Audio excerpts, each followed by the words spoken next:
ఒక ప్రదక్షిణ చేసేద్దాం చాలా కాబట్టి నాకు బాగుండేదని తెలుస్తుంది. ఇది కాబట్టి అది తెలుస్తుంది. అది తెలుస్తుంది. అది ఎలా తెలుస్తుంది? మన టెంపరేచర్ కి ఎక్కువ టెంపరేచర్ కాలినట్టు అనిపిస్తుంది. అంతే కదా. అదే కదా పక్కటారు. మన మామూలు ఫీల్ అయ్యే టెంపరేచర్ వేరు, మన దాన్ని దాటితే కాలుతున్నట్టు ప్రయత్నం చేయాలి. తక్కువ శక్తి రావాలో ప్రయత్నం చేయాలి. తక్కువ పడవాలి. జ్ఞాపకం కూడా వేస్ట్ కాదన్న. కూతురు జ్ఞాపకం రావటం కూడా వేస్ట్ అవ్వదన్న. భక్తి కాదు, జ్ఞాపకం కూడా వేస్ట్. జ్ఞాపకం భక్తి ఎలా అయితే దేవాలయంలో పాట వినప్పుడు అందరూ కానీ ఒకసారి పుత్రులు పిల్లలు వెంకటేశ్వర అంటున్నాను జ్ఞాపకం వస్తే కూడా వేస్ట్ కాదు. స్మరణ మాత్రేనా విశ్వాసంతో పనులు.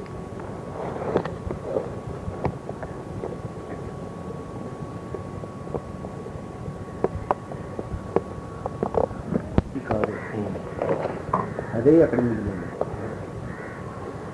ఏది కాదని ఎందుకన్నారంటే మనకు తెలిసింది ఏది కాదండి. అది ఏది కాదని కాదు, అదే కాదు. అది కాకుండా ఏదైనా ఏదో ఒకటి ఏది కాదని ఎందుకన్నాడు? ఏది కాకుండా ఎలా ఉంటుంది? నీకు తెలిసింది ఏది కాదు. మనసు ఆత్మ కాదు, బుద్ధి ఆత్మ కాదు, దేహం ఆత్మ కాదు అని మన నాలెడ్జ్కి సంబంధించి కాదు. అది అదే మిగిలిపోతుందంటే అదే ఆత్మ. అది ఆనంద బిందువు. శబ్దము నిశ్శబ్దం రెండు అందులో ఉన్నాయి. చీకటి కాంతులు కూడా ఉన్నాయి. ఇవరకు వచ్చింది పరతత్వం గురించి చెప్పింది భగవాన్ అన్నమాట. అనుగ్రహం ఉంది, దాన్ని పొందటంలో ఉందంట. అనుగ్రహం ఎల్లప్పుడూ ఉంది అనేది ఎలా మనం అనుగ్రహం అనుగ్రహం అనుగ్రహం అంటే అనుగ్రహం అంటే ప్రేమ. ఇప్పుడు మీరెవరింటికో వెళ్తే మీకేదో మీకు ఇష్టమైంది పెట్టారు, మీ అనుగ్రహం నాకు ఉన్నట్టు అంటాం. అంతే కదా. ఏదైనా మనకి ఇష్టమైనది ఏదైనా జరుగుతుంది అనుగ్రహం ఉంటుంది. కాబట్టి ఒక్కసారి మనం దాన్ని సంపాదించాలని అనిపించింది అనుకోండి, అంటే అప్పటికే దాని అనుగ్రహం మీకు వచ్చినట్టే కానట్టు. రుచి తెలిస్తే తినాలనిపిస్తుంది. గోంగూర పచ్చడి నేను పెడుతున్నాను, నచ్చింది, మళ్ళీ పెడితే బాగుండదు. అసలు లేకపోతే మీకు గ్యాస్ వస్తుంది. రెండోసారి పెట్టాక ఏదో 10 సార్లు పెట్టాక మీ అనుగ్రహం ఉందండి చాలు ఇట్లా ఉంచండి అంటాం. దాన్నే అనుగ్రహం ఉంటుంది. కాబట్టి మీకు ఏ టేస్ట్ లేకుండా దాన్ని మీరు ఎలా పొందాలనుకుంటున్నారు? శాంతి ఉంది కదా, నాకు శాంతి ఉండాలి ఎప్పుడు. ఎందుకని ప్రతివాడు ఏమంటున్నాయంటే శాంతి శాంతి శాంతి, ఓం శాంతి. అందుకే ఓం శాంతి అంటున్నాం. ఆ శాంతి ఎంతో కొంత పరిచయం ఉంది, అదే అనుగ్రహం. అసలు లేకపోతే తెలియదుగా. శాంతి గురించి ఏం తెలియకపోతే అడుగుతాడు ఎవడం. మనం వాడు వెతుకుతున్నామంటేనే కొంత తెలిసిన. కాబట్టి అప్పటికే అనుగ్రహం ఉంది కాబట్టి నీకు ఆ ధ్యాస వచ్చింది. ఇంకా దాన్ని పెంచుకుంటూ పెడుతుంది. టేస్ట్ ఒకసారి దొరికింది కాబట్టి టేస్ట్ లేకపోతే అసలు ఆ ప్రయత్నం రాదు ఎవరికి కూడా. ఏ విషయంలో అయినా సరే రాదు అసలు ఆ ప్రయత్నం. తెలిసిందని అడుగుతా. భగవాన్ అదే అన్నారు, మీకు ఇక్కడికి రావాలనిపించింది అంటేనే అనుగ్రహం ఉన్నట్టు కదా. లేకపోతే నీకు అసలు ఇక్కడికి రావాలి ఎందుకంటే అనిపించదు. బారుకు వెళ్ళాలనిపిస్తుంది. బారుకు వెళ్ళాలనిపించడం దాని అనుగ్రహం. ఒకసారి ఎప్పుడు వచ్చింది కూడా అనుగ్రహం ఎప్పుడు ఉండదు. ఇవాళ ఏదో కొత్త వెంకటేశ్వర గుడికి వెళ్ళాలనిపిస్తుంది వాడికి ఎప్పుడు అనిపిస్తుంది. అంటే అప్పుడు మొదలైందని వీడేమంటాడు, అసలు కారణాన్ని అనుగ్రహం అంటారా, కార్యాన్ని అనుగ్రహం అంటున్నాము. ఏమిటి కారణానికి అనుగ్రహం? కారణానికి అనుగ్రహం అంటే ఏంటి? మనకు తలుచుకోవాలి అనిపించింది కదా, అది కారణం కాబట్టి తలుచుకున్నాం.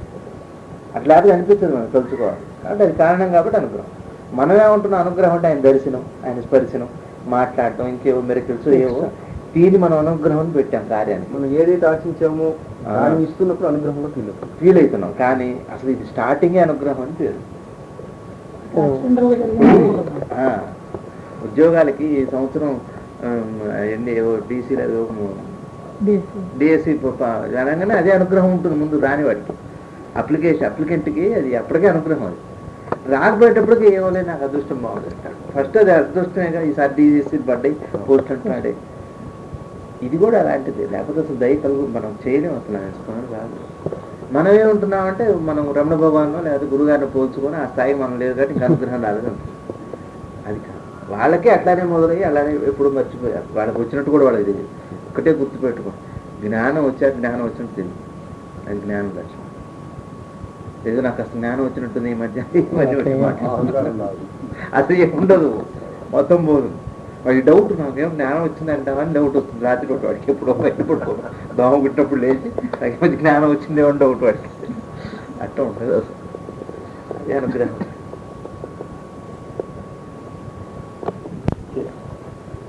ఎందుకు నాకు జ్ఞానం వచ్చిందంటే అంటే అంతగా ఉన్నది అని నేను తెలిసాక ప్రత్యేకంగా వాడికి కనపడదు. అందుకని కనిపిస్తుంది. ఉన్న వస్తువు అందరిలో కనపడుతుంది, ప్రతి వ్యక్తిలో అదే కనపడుతుంటుంది. ఇక కొత్తగా వీడికి వచ్చింది కానీ వాడికి రాని కానీ ఉండదు. కాబట్టి వచ్చిందని ఎలా అంటాడు? అజ్ఞానం లేదు కాబట్టి ఆ తేడా ఫీల్డ్ ఉండదు. ఇప్పుడు నా 10 మంది టీచర్లు ఉన్నారు స్కూల్లో, లేదా మీరే ఉన్నారనుకోండి, మీ విలేకరులందరికీ జీతాలు వచ్చినాయి అనుకోండి, నాకు ఎక్కువ తక్కువ ఏముంది, అందరి కొట్టి జీతం వచ్చాక ఏముంది, గర్వపడటానికి ఏముంది? కాబట్టి ఎవరికి రాక వీడికి ఇస్తే కొంచెం గర్వం ఉండవు. కానీ ఒకేసారి అందరికి శాలరీ ఇచ్చారనుకోండి, ఇక గర్వం ఏముంది? కాబట్టి ఆ ఆత్మ వస్తువు ఏంటి, రావటం లేదు, పోవటం లేదు, గమ్యమే లేదు, అసలు డెస్టినేషన్ లేదు, ప్రయాణం లేదు. ఆల్రెడీ అందరూ రీచ్ అయ్యి ఉన్నారు. ఒకటి తెలియదు, ఒకటి తెలియదు. బస్సులో నిద్రపోతున్నాడు ఒకడు, లేచున్నాడు ఒకడు. వీడు మంత్రాలను రాగానే ముందే 2 నిమిషాలు వస్తుందనగానే వీడు సూట్ కేసు పట్టుకొని రెడీగా ఉంటాడు. అంటే మిగిలిన వాడు చేరలేదని అర్థం. వీడు తెలుసుకున్నాడు, వాడు తెలుసుకోలేదు అంతే. వాడు పెట్టి పట్టుకొని గబ్బుకుని దిగుతాడు, వెనక వాళ్ళు లేపుతారు. ఎవడో బస్సు కండక్టర్ నాలాంటి వాడు ఎవడు ఉంటాడు, లేలే మంత్రాలు నచ్చిన లేకే చెంది దిగుతాడు వాడు. అంతే తేడా. చేరకపోవటం ప్రశ్న లేదు. వీడు మెలుకుతూ ఉన్నాడు కాబట్టి మంత్రాలు చేరినట్టు, వాడు నిద్రపోయాడు కాబట్టి చేరినట్టు కాదు. ఏమంటారు? ఇది కూడా అంతే. మీరు చేరే ఉన్నారు, నేను చేరే ఉన్నా. నాకు చేరినట్టు తెలిసి మీకు చేరినట్టు. గురుగారిని ఎవరు అడిగారు, ఎంతమంది దండాలు పెడుతున్నారు మీకు ఒక స్టేషన్లో పెట్టారు, అదే చెబుతారు. అక్కడ పెట్టొద్దని అందుకే చెబుతారు. ఆవిడ అడిగింది, ఎందుకు మీరు ఇట్లా దేవుడు పెట్టుకుంటున్నారు దండాలు? మీరు దేవుడు అన్నారు. అవును, నేను దేవుడే. నువ్వు దేవుడే, నీకు తెలియలేదు, నాకు తెలిసినంత. నువ్వు భగవత్ స్వరూపమే, నీకు తెలియలేదు, నాకు అర్థం అయ్యాక ఇంకా అవతల వాడికి ఏం తెలియలేదు, నాకు జ్ఞానం వచ్చిందని అనటానికే లేదు. అంటే వీడికి ఎప్పుడైతే సత్య దర్శనం అయిందో ప్రత్యేకంగా వచ్చినట్టు కనపడదు, ఉన్నది ఉన్నట్టుగా కనపడుతుంది. ఏమున్నది ఉన్నట్టుగా కనపడుతుంది? మీలో, నాలో, అందరిలో ప్రతి వస్తువులు అదే ఉంది. ఆ చెట్టుకు కూడా జ్ఞానే, చెట్టు కూడా జ్ఞానే, పంది కూడా జ్ఞానే, కుక్క కూడా జ్ఞానే, ఈ చేవ కూడా జ్ఞానే. ఇంకా వీడికి వచ్చిన జ్ఞానం ఏంటమ్మో? కాబట్టి తెలియటం అన్నది పెద్ద విశేషం. తెలియటం చేత గర్వపడటానికి ఏంటి? ఎవరికి తెలియదు, నీకు తెలిస్తే గర్వం కానీ. అందుకని అనుగ్రహం అంటే అది వదిలిపెట్టదు, నడుస్తుంది. అసలు నిలకడ చెందటమే శాంతి. శాంతి వస్తుంది వాళ్ళ మనసుకి. ఎంత దుఃఖస్పర్శ ఉండదు వాళ్ళ సన్నిధిలో. భగవాన్ అడిగారు, గురువుని ఎలా గుర్తించాలన్న. గురువుని ఎలా గుర్తించాలంటే నీకు ఎవరి సన్నిధిలో శాంతి వస్తుందో వాడే గురువు అన్న.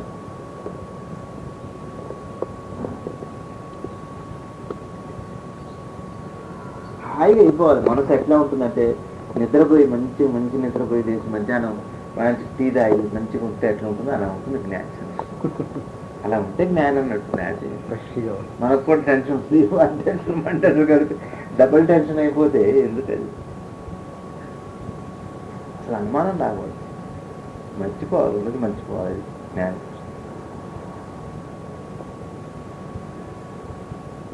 గుంటూరు పోయినప్పుడు లాస్ట్ టైం గురుగారితో నేను ఉంటాను. ఆయన వచ్చారు. ఆయన అన్నాడు, ఏముంది ఒక్కడికి రాలేదు థాట్ నాకు. గురుగారి దగ్గరికి వచ్చాక ఈయన గురువు అంటే అని అంటాడు. కృష్ణ ఆయన ఎప్పటి నుంచో సాధన చేస్తున్నా అంటారు.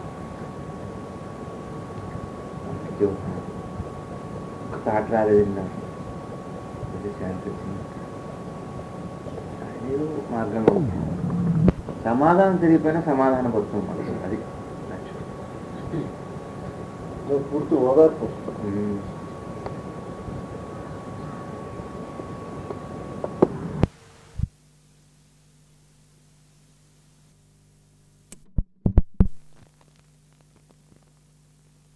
ఈశ్వరుడు అని అన్నాం అనుకోండి, విశేషంగా శివుడికి వాడతాం. ఈశ్వరుడు అని విష్ణువుని అనొచ్చు, కుమారస్వామి దేవుడు అని ఈశ్వరుడు. ఈశ్వరుడు గాడు. కానీ ఈశ్వరుడు అనగానే మనకి విశేషంగా శివుడికి వాడతారు, పరమేశ్వరుడు. ఎట్ ది సేమ్ టైం జ్ఞాన అజ్ఞానం లేని స్థితి జ్ఞానం అంటారు. జ్ఞాన అజ్ఞానం లేని స్థితి జ్ఞానం అంటే తెలుసుకోవడం తెలియకపోవడం అనే విషయం అనిపి దానికి జ్ఞానం అని పేరు, ఉన్నదానికి జ్ఞానం అని పేరు.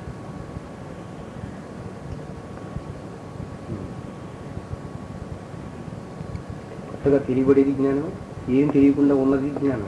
ఆత్మను తెలియటం జ్ఞానమే, కానీ ఆత్మగా నిలబడటం అది జ్ఞాన స్థితి, అది జ్ఞానంగా ఉంటుంది.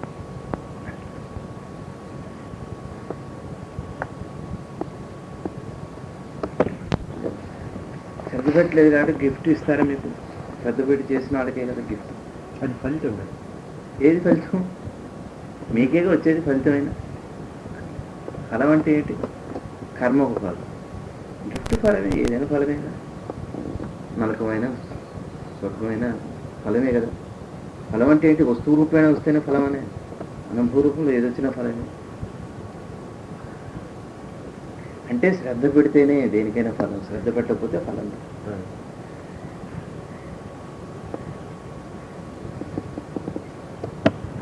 ఒక కాన్షియస్ ఉంది మొత్తం, టోటల్ కాన్షియస్. ఇప్పుడు సెంట్రల్ గవర్నమెంట్, స్టేట్ గవర్నమెంట్ అంటున్నాం. ఏమిటి ఆ సెంట్రల్ గవర్నమెంట్ ఎవరు?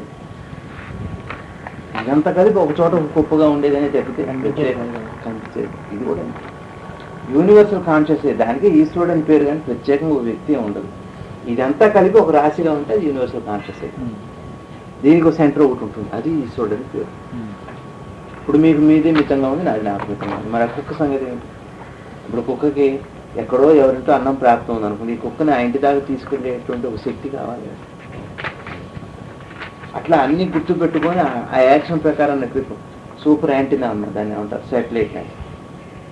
శాటిలైట్ అదృశ్యంగా ఉంటుంది, శాటిలైట్ కనపడదు, కానీ మనకి ప్రోగ్రామ్స్ వస్తున్నాయి.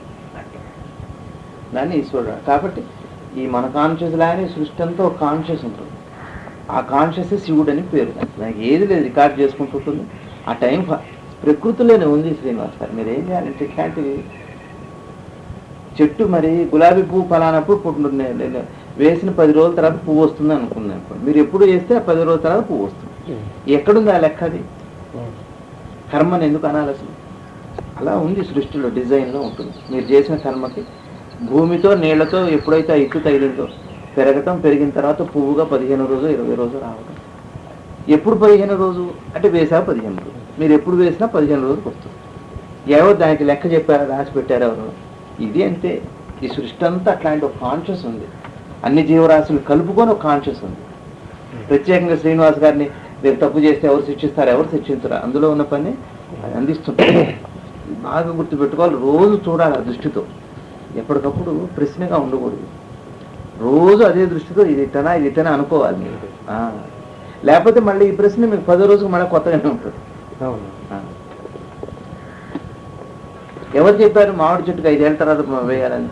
ఎప్పుడు మామిడి చెట్లు వేసినా 5 ఏళ్ళకి మళ్ళీ పంట వస్తూనే ఉంది. ఎవరు ఈతుకు చెప్పారా, లేదా చెట్టుకు చెప్పారా, మీరు భూమికి చెప్పారా? అంటే ప్రాణశక్తిలోనే ఆ డిజైన్ ఉంటుంది.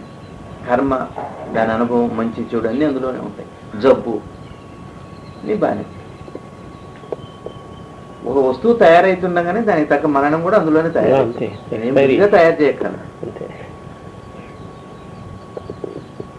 మరణం. అవునా కదా? జీవాత్మ ఏనాడు పరమాత్మ కానేరదు అని రామానుజానికి వాళ్ళ గురువు గారు ఒక మాట చెప్పారు. అది ఎలా? జీవాత్మ ఏనాటికి పరమాత్మ కాదు అంటే జీవాత్మగా ఎప్పటికీ పరమాత్మ కాదని ఆయన ఉద్దేశం. అందుకు కాదు, భేదం ఎప్పుడు అంటే జీవాత్మ తక్కువ చేయాలి కాబట్టి భగవంతుడితో సమానం పెట్టుకోకూడదు. స్పృహలో అంటారు జీవాత్మ. ఇప్పుడు ఒకటే క్యాడర్లో ఉన్నారు, హెడ్ మాస్టర్ మరి మామూలు మాస్టర్. ఏమిటి ఇద్దరితో ఒకటే క్వాలిఫికేషన్ కదా అంటే ఎట్ట కుదురుతుంది? అలాంటిదే, అంతకంటే ఏంటి. ఈ వైష్ణవులతో చాలా గొడవలు ఉన్నాయండి, మనం అందరూ వేరు పెట్టుకోవాలి. అట్లా లేదు. ఇప్పుడు ఈశ్వరుడే అన్నాం. అది సాయుధ్యం. ఆ రోజు మన స్వామి వచ్చింది జరిగారు. సారూప్యమే అంటున్నారు. సాయుధ్యం సారూప్యం, సాయుధ్యం. సారూప్యం అంటే ఈ రూపం కలిగిందని, కానీ ఒకటేనా ఎలా అంటాం? సాయుధ్యం అంటే రెండోది లేదు, ఆ స్థితి ఒకటి ఉంది. సాయుధ్యం సారూప్యం ఒకటే అని వాళ్ళ గొడవ, వైష్ణవులు గొడవ. అన్నీ అలానే ఉన్నాయి కదా, ఇంకా మిగిలింది ఏమిటి, అన్నీ అలానే ఉన్నాయి కదా అంటే రెండు కనపడుతున్నాయి కదా అని నా ప్రశ్న. అందుకని అది మన అట్లా జీవాత్మ పరమాత్మ ఎందుకు కాకుండా పోయింది? అసలు జీవాత్మ పరమాత్మ లేదంటుంటే మళ్ళీ ఆ ప్రశ్న ఎక్కడిది? జీవాత్మ పరమాత్మ అనే మాటే లేదు అసలు, అది కూడా లేదు ఆలోచనకి. భగవాన్ మంచి ఎగ్జాంపుల్ చెప్పారు. మన నాన్న దగ్గర వడ్ల గింజ జీవాత్మ, అందులో ఉన్న బియ్య గింజ పరమాత్మ, పైన పెంకులాగా ఉన్న అహం పోతే పరమాత్మే అంతే. బియ్యం గింజ నాటినా మొలవదు, వడ్ల గింజ నాటితే మళ్ళీ మొలుస్తుంది. కాబట్టి అందుకని చూడండి, పైన పొట్టున్నది కానీ వడ్డ గింజ అంటున్నారు, దీని గింజ అంటారు లేదు. పొట్టు తీయటం చాలా అద్భుతమైన ఎగ్జాంపుల్. మనకి తెలియక్కర్లేదు కానీ ఉన్నదన్న విషయం ఉంది కదా, మనకి తెలియక్కర్లేదండి అండి. ఇప్పుడు సూర్యుడు తిరుగుతున్నట్టుగా కనపడుతుంది, భూమి తిరుగుతుంది, తెలియట్లేదు. మనకి తెలియడం తెలియకపోవడంతో సృష్టి అవుతుందా తెలుసుకుంటే మంచిది. ఉన్న విషయం చెబుతారు పెద్దలు. ఏం చేస్తారంటే ఇది ఉంది నాన్న అంటారంటే, తెలుసుకోకపోవడం వాడి దాని మీద ఉనికి, దాని ఉనికి ఎందుకు లేదు, దానికి ఉనికి లేకుండా ఎలా ఉంటుంది? ప్రాణశక్తి ఆత్మ అనుకున్నప్పుడు కనపడుతుంది. నమ్మడు అంటే ఎట్లా ఉంటుందంటే అజ్ఞానానికి జ్ఞానానికి మధ్య ఉండే భేదమేది, దాన్ని అలా చూడలేం పాడే. అందాకెందుకు మనకు బాగా తెలిసినైతే అప్పుడే తిరుగుతున్న వ్యక్తి చచ్చిపోయాడు నమ్మలేము మనం.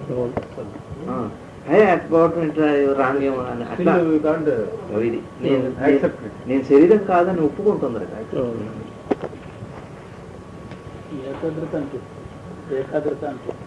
సరే ఒక దాని మీద మనసు పెట్టి ఒక పేపర్ దొరుకుతుంది, అదే కాదు ఒక దాని మీద మనసు పెట్టుకుంటాం.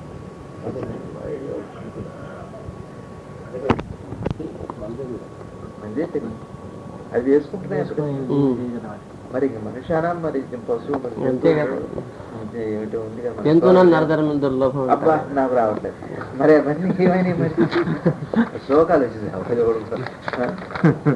నవజన్మ జన్మానా ఉండోది ఏమిటి అంటే ప్రత్యేకమైన నీ తెలివితేటలు అక్కర్లేదని మాటకి, అంతేగాని లేకపోతే మరి ఆపరేషన్స్ వాటికి బైపాస్ సర్జరీ టెక్నాలజీ కాదు కదా. మనకి ఉన్నది ఏంటంటే ఆ తెలివి అనేది ఏముంది, సృష్టి అంతా వ్యాపించింది నాన్న, ఇంత గందరగోళం వద్దు, శాంతి సంపాదించుకోండి అని చెప్పడానికి. అది ఈ ప్రశ్న దానికి రాదే. కుక్కల్ని మరి తిరగలవాడు కాబట్టి కుక్కల్ని బాంబు స్క్వాడింగ్ ఉపయోగించుకుంటున్నాడు మన తెలివితేటలతో. వాటికి ఉన్న తెలివిని డామినేటింగ్ తెలివి మన దగ్గర చేపల దగ్గర నుంచి ఉపయోగించుకుంటున్నాడు.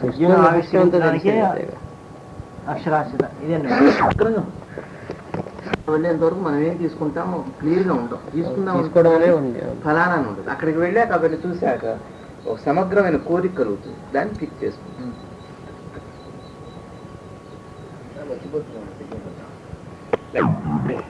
నేను చేయనా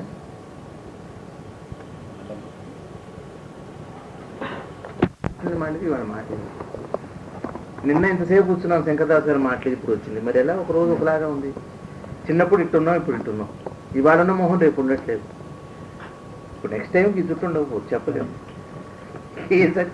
ఏ సత్యం అంటే ఎప్పుడు నిద్రపోయినా ఎప్పుడు ఒకలాగా ఉంది. అది అంటే మనసు లేనప్పుడు ఉండేది సత్యం. గుర్తుపెట్టుకోండి, మనసుతో ఉన్నవన్నీ సత్యమే అండి. దేవుడు కానీ దయ్యం కానీ ఏదైనా కానీ పొద్దున ఫైనల్ చెప్పారు. పూర్ణత అంతే. అందరిలో ఏదైతే ఆలోచన ఆగిన తర్వాత ఉందో అక్కడే సమత్వం వస్తుంది, పూర్ణత్వం. నేను నిద్రని కొంతవరకు చెప్పి నిద్రపోతాను, నిద్రపోమని చూద్దాం. నువ్వు చెప్పక్కర్లేదు, అది అసంపూర్ణమైంది. కళ కూడా అసంపూర్ణమైంది.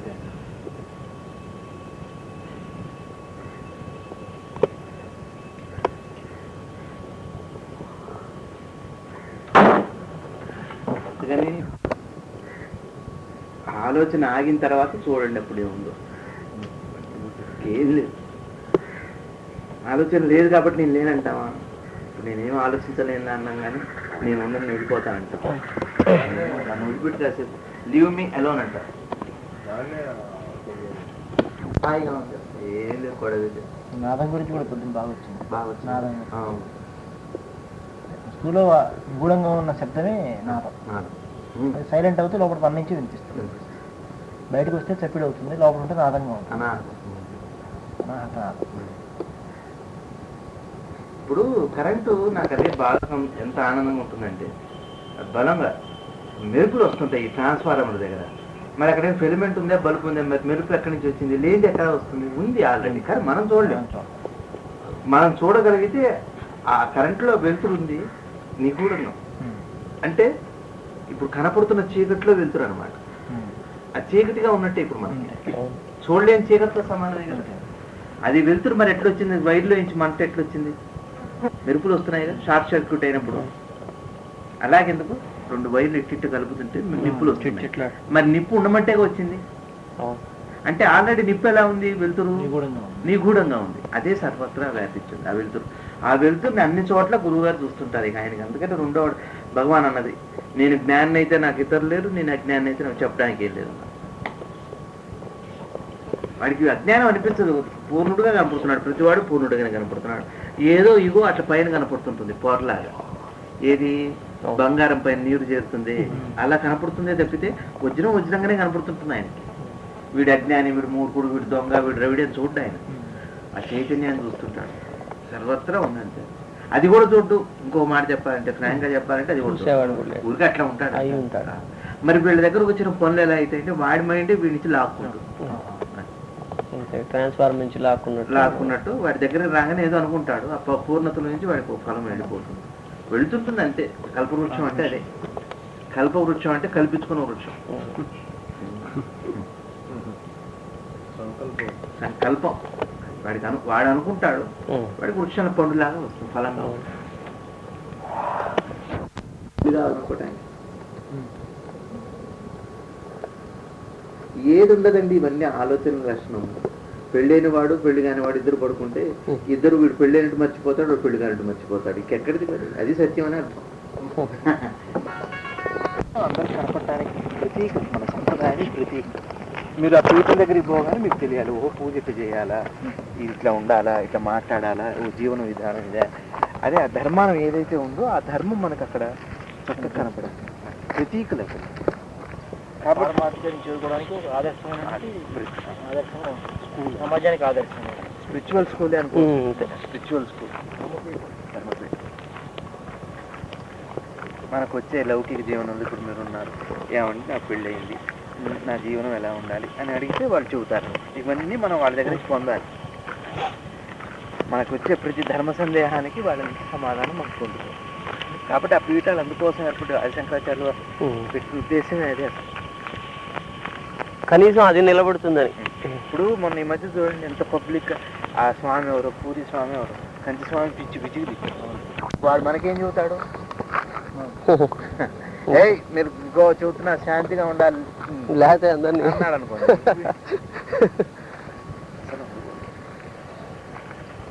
తిరుపతి గురించి ఈ గురువు మనం నిప్పు ఇంతుంటే ఊది పెద్ద చేసుకోవచ్చు, నిప్పే లేకపోతే చేయలేమంటనే. గురువు కూడా అసలు నిప్పు లేకపోతే నిప్పు పుట్టించే ప్రయత్నం అయింది కాదు. మీరు అంత వెళ్తుండాలి, దాన్ని నేనేం చేస్తానో అది నేను చూసుకుంటాను నేను, కానీ అంత ఉంచుకోవాలి.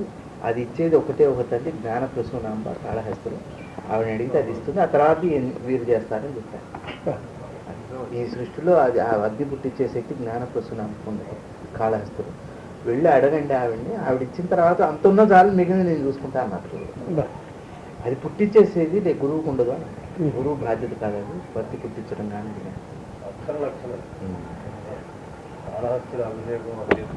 చెప్పని చేయకపోతే తెలిసింది. మనం చేసే 5-10 నిమిషాలు నాకు కనపడాలంటే కాదు. మన బలమే బలం, ఆయన బలం. భగవంతుడికి బలం ఎవరు? భక్తులే. ఆయనకి ఏమీ సంకల్పం ఉండదు. మీ బలం పెరుగుతున్నా కొద్దీ దగ్గర ఆత్మబలాన్ని మామూలుగా 45 నిమిషాలు చొప్పున కూర్చుంటూ 3 గంటలు కనుక చేస్తే రోజు 3-4 గంటలు కూర్చోవాలి. 3 గంటలు కాదు, 3 గంటలు చేస్తే ఒక 40 రోజుల నుంచి 6 నెలల లోపు అదే అందుతుంది. తప్పకుండా ఏది అసలు మన పెద్దలు చెప్పిన మాట ఒక్కటే అసత్యంగా. గాయత్రి కనపడుతుంది. 40,000 గాయత్రి 40,000 జపం చేస్తే కనపడి తీరా. నాకు తమ్మరయ్య గారు అన్నారు, కనపడుతుంది 25,000 అట్లా ఉంటుంది. కనపడలేదు, మాట్లాడుతుంది. అలాగా వాళ్ళు మంచిగా ప్రవర్తించేవాళ్ళు, సమాజంలో ఎక్కువ కనిపించేవాళ్ళు దుఃఖంలో బాధలోనే కనిపిస్తున్నారు. దుఃఖంలో బాధలోనే కనిపిస్తున్నారు. వాళ్ళు ఇక్కడ సుఖపడుతున్న భోగం కనబడతారు. మరి దానికి విరుద్ధంగా ఉన్నవాడు ఎక్కడ చూసి ఎప్పుడు చూసినా కానీ వాడు సుఖంగా భోగలాసంలో కనబడుతున్నాడు. ఈ విధంగా ఈ క్రతువు ఇలా జరిగిపోతూనే ఉంది. ఎప్పటి నుంచి చూసినా కానీ ఇది ఇందులో మార్పు రావట్లేదు. ఇట్లా కాదు, మనకు అదే అంతనే కర్మ సిద్ధాంతం పక్కన పెట్టుకుని వేసుకోవాల్సిన ప్రశ్నే. వీడు సుఖపడుతున్నాడంటే గత జన్మలో పాపం చేశాడు కాబట్టి వీడు కష్టపడుతున్నాడు. గత జన్మలో వాడు చాలా పుణ్యం చేశాడు, ఇప్పుడు పుణ్యం చేయాలని చేసలేదు, చచ్చేటి పాపం పొందాడు. నెక్స్ట్కి మళ్ళీ అది ఇంతే. ఇక దాన్ని మనమే దాన్ని ఇంకో రకంగా ఆలోచించడానికి లేదు. అది అంతే. వేరే వెతకూడదు.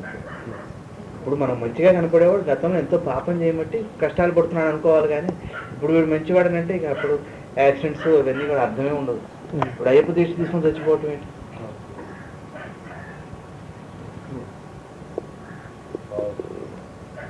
కానీ వాడి జీవ సంస్కారాన్ని బట్టే నాకు నిన్న ఒకరికి ఒక అమ్మాయి చాలా భక్తురాలు, మంచి ఆవిడ, చాలా కష్టాలు పడుతుంది భర్తతో. ఎంత భయంకరమైన కష్టాలంటే అంత భయంకరమైన కష్టాలు పడుతుంది. గురుగారు అన్నారు, ఈ అమ్మాయి పడవలసిన కష్టాలు కాదు, ఏం చేస్తామని అన్నా. అంటే అర్థం ఏంటి దాంట్లో? ఈ అమ్మాయి పడవలసిన కష్టాలు కాదంటే ఇప్పుడున్న వ్యక్తిత్వానికి కష్టాలు రాకూడదు. కానీ మరి గత జన్మ కర్మేమో వదిలిపెట్టట్లేదు. ఏం చేస్తాం మరి? తీసేస్తారా గురువు?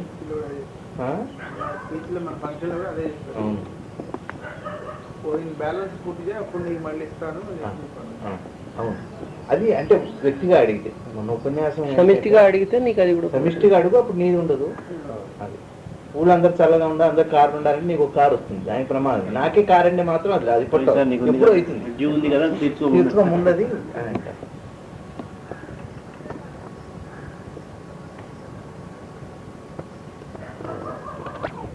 నిద్ర పట్టిందని అడి చెబుతున్నారు పొద్దున్నే లేచి.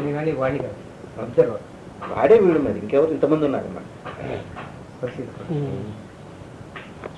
వాడి నిద్ర పట్టింది, పొద్దున్నే లేచి బాగా నిద్ర పట్టింది, ఎవరు చెబుతున్నారు, ఎటు చెబుతున్నారు. ఇప్పుడు సరే ఒక మాట చెప్పచ్చు, నిద్రపోయాయని చెప్పొచ్చు, బాగుందని చెప్పలేరుగా. బాగుందంటే మీరు అనుభవిస్తేనేగా. నిద్రపోయా కాబట్టి లేచా, నాకేం తెలియదు, బాగుంది అంటున్నానే అంటారు అనుకోండి. అలా అయితే మీకు జరిగింది, నేను నిద్రపోయా నాకేం తెలియదు అనొచ్చు. కానీ బాగుంది, హాయిగా ఉందని ఎట్లా అంటారంటే అనుభవించారు కాబట్టి. అంటే అనుభవించేవాడు ఒకడు ఉంటాడు, మైల్డ్గా ఉంటాడు. అప్పుడప్పుడు మగత నిద్ర పట్టినప్పుడు ఎవరో చప్పుడు మాటలు వినపడుతుంటాయి. ఎవరి మాటో తెలియదు, కానీ మాట వినపడుతుంటుంది, నిద్ర పడుతుంటుంది. పొద్దున్నే లేచాక రాత్రి లీలగా వినపడ్డే మాటలు గుర్తుపట్టలేదు అంట. అట్లాంటి కండిషన్ అన్నమాట. కొద్ది ఎరుకు ఉంటుంది, మైండ్ పనిచేయదు కానీ ఎరుకు ఉంటుంది. లీలగా విన్న మాటలు అది కామన్గా చెప్తామండి. కానీ మీరు అన్నట్టు నిద్రలో బాగా పట్టింది అని చెప్పి అనుభవించినట్టు చెప్తాడన్నారే, అప్పటి స్థితినే వాడు చెప్తున్నాడు కదా. అది అప్పటికి ఇప్పుడు రాత్రి బాగా అనుభవించేటప్పుడు తెలియదు, అనుభవిస్తున్నట్టు తెలియదు. కానీ అనుభవించే తెలుస్తుంది. రాత్రి అనుభవించేటప్పుడు నాకు అనుభవిస్తున్నప్పుడు తెలియదు, కానీ పొద్దున్నే లేచాక అనుభవం తాలూకు అనుభవించినంత చెబుతున్నాడు. ఒక జ్ఞాపకం ఏంటో అనుభూతి. ఇది కళని కళ అని తెలుసుకున్న దీనికి డిఫరెంట్ కదా. సేమ్ సాక్షి ఎప్పుడు ఆ ఎరుక ఎప్పుడు ఉంటుంది. ఆ ఎరుక తెలుసుకునేవాడు ఎప్పుడు అట్లా తెలుసుకుంటూనే ఉంటాడు. వాడి శుద్ధుడు, నిత్య శుద్ధుడు వాడే భగవంతుడు సాక్షి.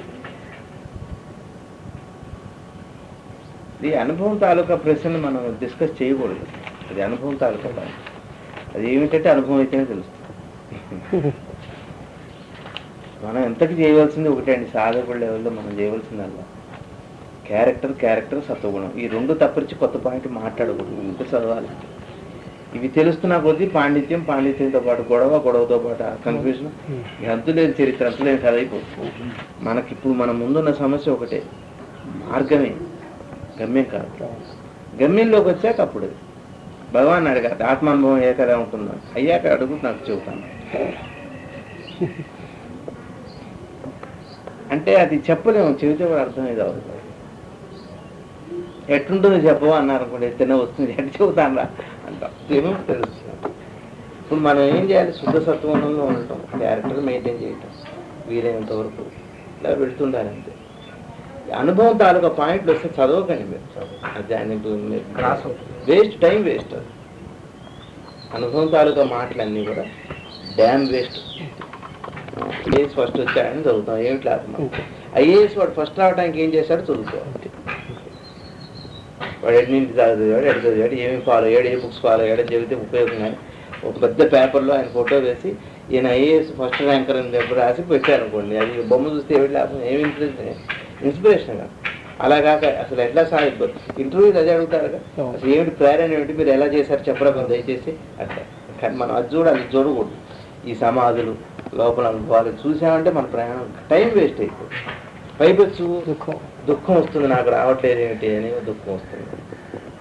అది ఎప్పుడూ వస్తుంది. గురుగారి దయలో ముందు మార్గం అంతా డిసిప్లిన్ పెట్టారు. మంచి మాట, మంచి కదలిక, మంచి నడవడిక. రామకృష్ణ పరమహంస నిత్యం చెప్పారు, సాధకుడు తెలుసుకోవాల్సినంత వరకు తెలుసుకోండి. ప్రతిరోజు ఒక లెటర్ వచ్చింది కదని చెప్పి రోజు ముందు తీసుకుని చదువుకుంటాం, చదివి పక్కన పడేస్తూ ఫాలో అయిపోతాం.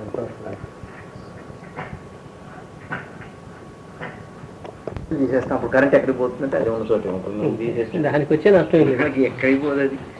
నేను ఆపేస్తే ఈ రోజు నుంచి నేను కరెంట్ రాకపోయా, కరెంట్కి ఏం కాదు, తీగలు కట్ చేస్తారు అనుకోండి. నిన్న ఒక ఆయన రాయి కనపడుతుంది, గాలి కనపడదు, అగ్ని కనపడుతుంది, వేడి కనపడుతుంది, మంట కనపడుతుంది, దాంట్లో భాగమైన వేడి కనపడదు. ఇప్పుడు నాకు వేడి తగ్గుతుంది నేను నమ్మను అన్నా అనుకోండి. ఎవరు సరే నువ్వు కూడా దగ్గరికి రమ్మని వేరే రా తెలుస్తుంది.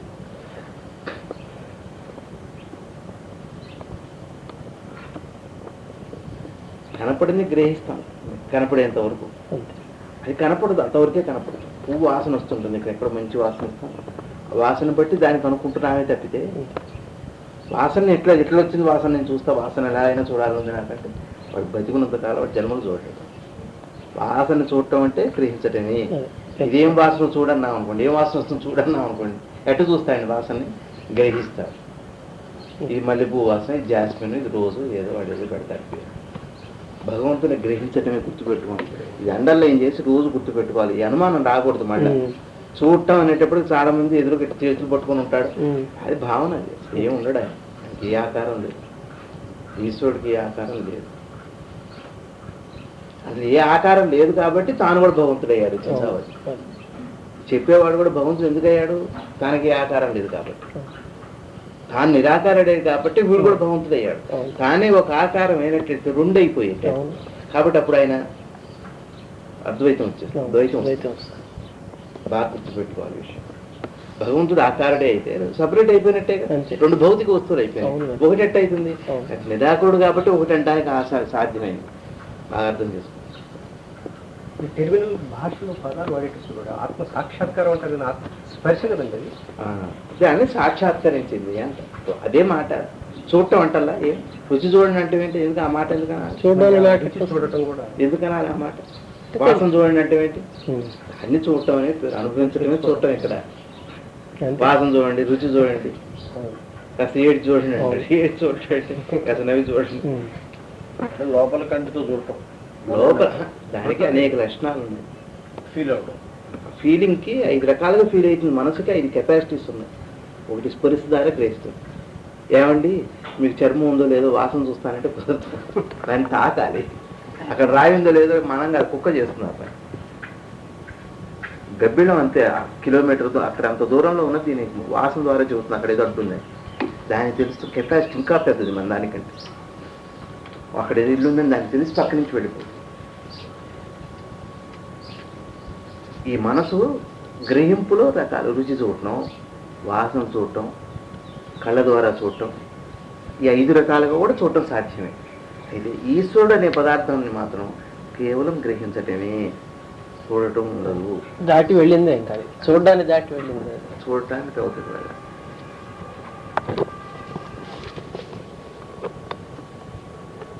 మిగిలిన పదార్థం లోపలికి వెళ్ళి ఆహారంగా మారి శక్తిగా మారేంత వరకు కనపడుతుంది. శక్తిగా మారాక మళ్ళీ మీకు కనపడదు. దిట్టగా ఉంటాడు వాడు, అది వదిలిపెట్టేస్తాడు. మళ్ళీ 2 రోజుల వరకు దిట్టగానే ఉంటాడు. శక్తి ఉంది, ఆ మొత్తం శక్తి అంతా అబ్జర్వ్ చేసుకుంది. ఎట్లా ఉంది, ఎక్కడ శక్తి ఉంది, అక్కడ కనపడదు, ఇక్కడ కనపడదు. కాబట్టి భగవద్ దర్శనం నేను చూశాను, ఇవి గుర్తుపెట్టుకోండి. అది ఒక భ్రాంతి, మనసు సృష్టించే భ్రాంతి. నాకు రాత్రి ఆయన కనపడ్డాడు, ఆయన కనపడ్డాడు, ఆంజనేయ స్వామి టీ తాగా తింటాడు, తాగొస్తాను. అదే ఒక మనసు లెవెల్లో ఇంకా ఒక్క తప్పు అని నేను అంటలేదు, అబద్ధం కాదు, అబద్ధంలా దగ్గరగా పూర్తి నిజం కాదు. భగవత్ సాక్షాత్కారంతో సంబంధం లేకుండా ఆత్మ అనుభూతి పొందేవాడు అదే పొద్దునే మాట్లాడుకున్నాం వాళ్ళ పేరు అది తెలిస్తే ఇది తెలిసినట్టు, ఇది తెలిస్తే అది తెలిసినట్టే. ఇంకా ప్రశ్న రాదు అది. మరి బాబు గారు ఏంటంటే చూసిన వాళ్ళు ఎవరైనా ఉన్నారని అడుగుతారు. ఎవరు బాబు గారు భగవంతుని చూసిన వాళ్ళు ఎవరైనా ఉన్నారా? ఆయన చూసుకున్న వాడికి సహాయం కావాలి. తోడు ఎవరికి కావాలి? సహాయం అడిగేవాడు. తోడు కావాల్సిన వాడికి తోడు కావాలి. తోడు అక్కర్లేని వాడికి తోడు ఎందుకు? పాలకు తోడు కావాలి, పెరుగు కావాలంటే తోడు కావాలి. మజ్జిగలో పాలకి మజ్జిగ తోడైతే పెరుగు అయితే, పాలకు తోడు అక్కర్లేదు, మజ్జిగకి తోడు అక్కర్లేదు. అర్థమైంది? అపుత్రస్య గతిని నాశనం అంటే వీడు ధర్మకార్యాలకు వాడి సపోర్ట్ కూడా చేరి పైకి వెళ్ళిపోతాడు. ఇక్కడ కొన్ని మిగిలి చేసి వెళ్ళిపోతాడు. అప్పుడు ఈ పిల్లవాడు చేసేటువంటి పుణ్యకార్యాల వల్ల తండ్రికి అది ఆస్తి కింద అది వీడు ఇక్కడే సంపాదించి వీడు సంపాదించుకుని వాడేం అక్కర్లేదు, చేస్తాడని గ్యారెంటీ కూడా. కిందకి దించడం ప్రమాదం ఉంది, వాడికి ఆలస్యం కూడా. కాబట్టి అపుత్రస్య గతిని నాశనం అంటే అది అందరికీ కాదు. ఇప్పుడు మరి రమణ భగవాన్ ఏం కావాలి? పీఠాధిపతులు సొంతం ఏం కావాలి అంటే వాళ్ళ పిల్లలు ఏదైనా ప్రపంచం పిల్లలు, వాళ్ళ సంసారం, వాళ్ళకి ప్రపంచం మీరు నేనంతా పిల్లలు. మన పుణ్యకార్యం వాళ్ళకు కూడా గురుగారు ఏమన్నారు, మీరంతా చేసే ఇదే నన్ను జన్మ లేకుండా చేస్తున్నారు మన ఉపన్యాసం అదే అన్నమాట.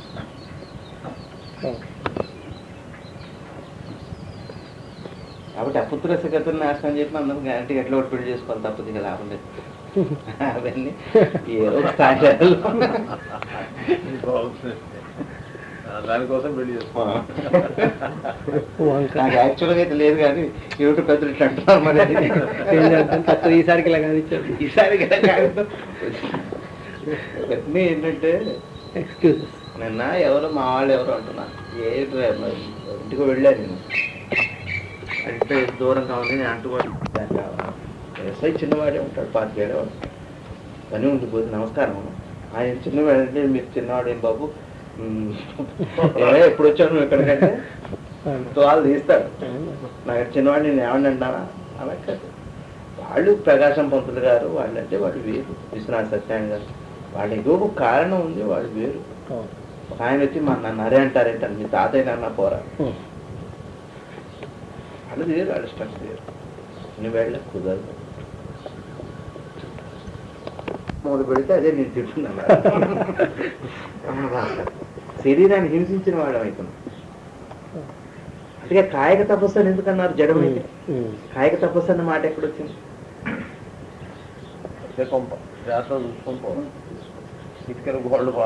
అని కాదు, గౌరవించాలి, చూసుకోవటం. జాగ్రత్త చూడటంలో మన భయం గౌరవించాలి. అయ్యో ఎంత ఉపయోగపడుతుంది నాకు అనేక విషయాలు.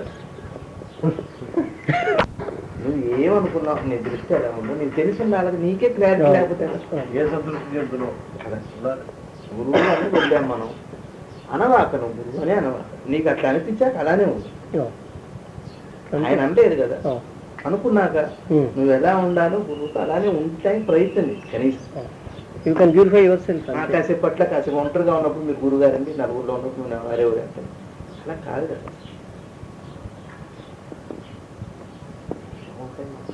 ఫాల్స్ ఈగోస్ అని తెలియక సంఘం కోసం అక్కడ కూడా పొరపాటు చేస్తాను. దానివల్ల పతనం ఎవరికి? వాడికే పతనం. అడ్వాంటి ఎప్పుడైతే వచ్చిందో అప్పుడే పతనం. అదే ఆశ్చర్యం వేస్తుంది. కేంద్రం అది పోతే వాడు గురువు. కేంద్రం ఉన్నంతకాలం వాడు లఘువే, ఎంత వాడైనా 60 అడుగుల మనిషి కూడా లఘువు కింద లెక్క. సముద్రానికి చలనకు సంబంధం ఎలా పెరుగుతుంది? చలమే సముద్రం. సముద్రం పక్కనే చలనం తీశారనుకోండి, పక్కనే ఆ సపరేషన్ తీసేస్తే సముద్రమే. అంతే. పొద్దున్న అన్నారు జీవుడును పరమాత్మ జీవాత్మ ఉన్నాయని అడిగారు భగవాన్. అడిగితే విశేషణాలు తీసేస్తే ఉన్నది ఆత్మ అన్నారు. జీవ ఆత్మ పరమాత్మ, జీవ రెండు తీసేస్తాను. పొద్దున ఏదో చెప్పేట షోరూమ్ చీర ఉన్న ఏదో మూటలు చీర అని చేసేస్తే చీర కామన్ షోరూమ్ అనేది కొంచెం అదే తక్కువ. ఇక్కడెక్కడో కొంటారు, కొని ఫారిన్ నుంచి తెచ్చే ఇచ్చాను గిఫ్ట్ ఇస్తారు, వీళ్ళు ఎంత ఆనందపడతారు. ఫారెన్ గిఫ్ట్ పేరు చాలు. ఫారెన్ గిఫ్ట్ అనేటప్పుడు చూడండి, ఆర్టికల్ ఇక్కడిదే, ఇండియాదే. ఫారెన్ అనేటప్పుడు మీరు ఒక వీటు పరమ అంతే. పరమాత్మ అనేదే లేదు, ఆత్మలో పరమ లేదు, జీవ లేదు. ఆత్మే అంటున్నారు భగవాన్. ఇదంతా విశేషణాలే తప్పితే ఏమీ లేదంటున్నారు భగవాన్. ఏమంటారు? ఎలా చెబుతారు మరి వాళ్ళు దాటిన వాళ్ళు? నేనెంతో నువ్వు అంతే అని అంటున్నారు పెద్దలందరూ. అది అంటారు. ఎట్లా అంటారు? ఆ మాట తప్పు చెబుతారు, అబద్ధం ఆడతారు. వీడి మీద ఏమైనా ప్రేమ ఉంటుంది, వీడి కోసం ముఖస్థితి చేస్తాడు. అవతారం అనే మాటకి అర్థం ఏమిటంటే ఫస్ట్ హ్యాండ్ సెకండ్ హ్యాండ్. ఫ్రెష్గా మన షోరూమ్ నుంచి తెచ్చుకుంటున్నాం, అలా కాకుండా సెకండ్ హ్యాండ్ మనం కొనుక్కుంటున్నాం, అంతే తేడా. అంటే అర్థం ఏంటి? అవతారం అనే మాట అర్థం ఏంటంటే స్వతహాగా ఆ వస్తువు ఏ ప్రయత్నం లేకుండా స్వతసిద్ధంగా బాగున్నవాడు అవతారం. వీడు ఏం చేస్తున్నాడంటే 10 సార్లు తపస్సు చేసి 11వ సారికి వాళ్ళలాగా అవుతున్నాడు. వీడు నెక్స్ట్ నుంచి అవతార పురుషుడు. వీడు కూడా సాధించాడు. భేదమేం లేదు, అంతే తేడా తప్పితే ప్రత్యేకంగా ఈ సృష్టిలో ఒక అవతారం అనేది లేదు. ఫలానా అవతారం ఉందనే మాట లేదు అసలు. ఇది భగవంతుడు వస్తువు అనే మాట లేదు అసలు. దేనికి విలువిస్తున్నాడు అంటే సీనియారిటీకి విలువిస్తున్నాడు. వీడు 4-5 జన్మల క్రితం ఒకడు జ్ఞాని అయ్యాడు, ఒకడు 100 జన్మల క్రితం జ్ఞానిగా ఉన్నాడు. ఈ 100 జన్మలకి సీనియారిటీకి ఈ 4 ఏళ్ళ